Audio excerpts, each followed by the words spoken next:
Hey boys, yes we're here from back to a new Kingdom Hearts review video, and we are reviewing the next Kingdom Hearts game, and that is Dream Drop Distance, which of course originally released on the DS, but it got a a playable port on the Final Mix editions.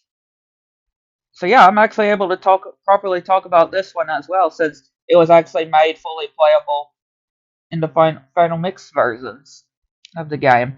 I really do love Dream Drop Distance. It is definitely up there in my top three as of right now. Again, I'm saying this before Kingdom Hearts Missing Link and 4 release, of course, because when it comes to Missing Link and Kingdom Hearts 4, I could definitely see the list of my favorites changing. So as of right now, before Missing Link and 4, Dream Drop Distance is pretty much my third favorite Kingdom Hearts game in the series.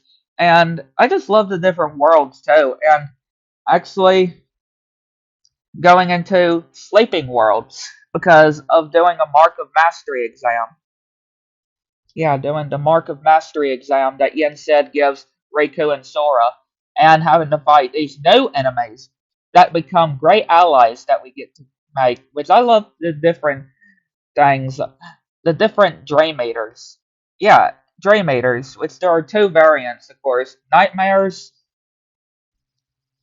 which is, of course, the ones that we consume, and yeah, we go to different worlds that actually were asleep. Yeah, because Yen, obviously, what Yen said,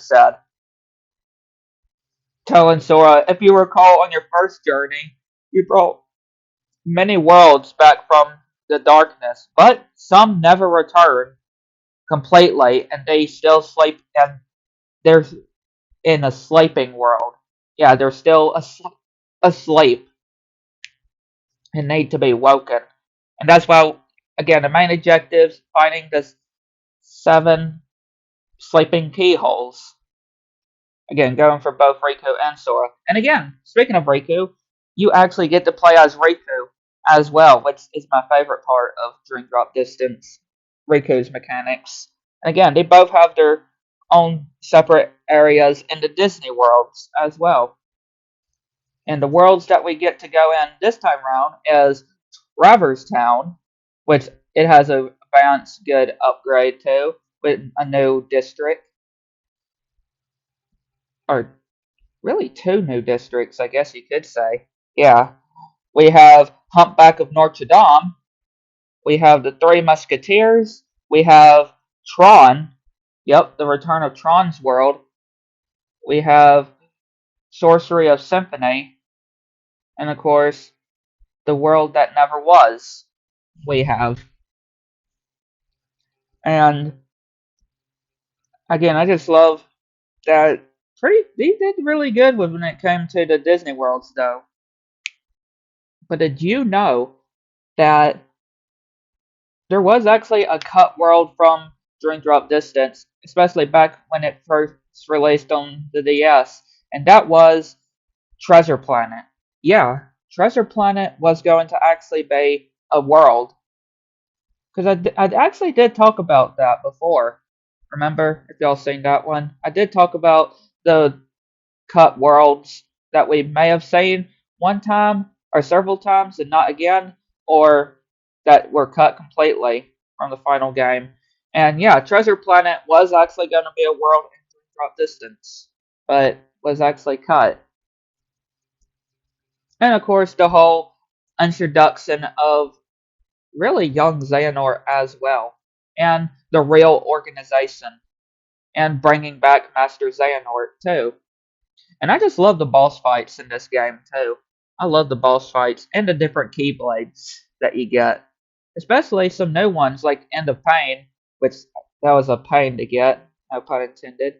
Obviously, the and then we have the Unbound, which is more powerful than the Ultimate Weapon. We have the Traverse Town Keyblades. We have Tron's a new Tron Keyblade. We have Humpback of Notre Dame. We have Prankster. Oh yeah, and also Prankster's Paradise. I did forget, or Yeah, Prankster's Paradise, aka Monstro, if you're playing as Riku. I'm sorry, I did forget about Prankster's Paradise slash Monstro. Because if you're playing as Riku, you're in Monstro. But with Sora, it's Prankster's Paradise. The exact same amusement park area that was in the Pinocchio movie. Yeah, I'm sorry, Pinocchio. Completely forgot about your world. But again, I just love the different bosses. And, yep, there's a sacred boss too, Julius. Which, this time around, you actually get the ultimate weapon for actually beating the secret boss Julius, which is not easy unless if you have the balloon spells, right? And especially the more better balloon spells, then yeah, you can cheat the boss very well. And again, the organization actually wanting Sora as well because of the sigil, the X on his chest, on his new clothes when we enter Travers Town. That X that of course young Xehanort mentioned, it tells them the organization where Sora is at all times. One with why they keep appearing where he is, and of course this sign on Riku's back is a Dream Eater to protect Sora from nightmares. And of course the game where we see Axel or Lay in this matter actually waking up from being recompleted, and wielding, starting to learn to wield the Keyblade that we later see in Kingdom Hearts 3.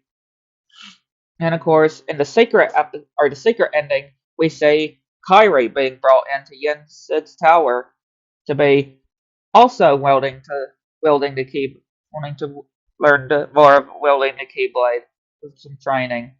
Again, that ties in with 3. But yeah, I definitely love Dream Drop. Definitely up there in my favorites. But yeah, I'd like to know what y'all think. Let me know across the board. Oh, and I completely forgot. I'm so sorry, but I almost forgot about the world that ends with you characters that y'all may of know. Or obviously y'all may be familiar with Neku, Seiki, Rhyme, Joshua, Bait, right? That of course so in Traverse Town throughout the story. I love these characters though, even though I've never properly done the actual ones that their series that they're from. It's really cool to see these characters, especially one that actually has the same name as May. But yeah, I definitely had to mention these because these were good characters that I hope we do get to see again. Even though the Shibuya that they tell Sora that see you in Shibuya too, sadly that's not the exact same one that they're from. Quadratum is not the same Shibuya that they're mentioning. But it still doesn't mean that we could or we can't say them. We could say them though in Quadratum. I mean, Nomura did state before that their their Shibuya and the one that Sora's and Kingdom Hearts 4 are different. But again, it still doesn't mean that we can't see these characters. They could they could be in Quadratum somehow. I'd like to find out with that.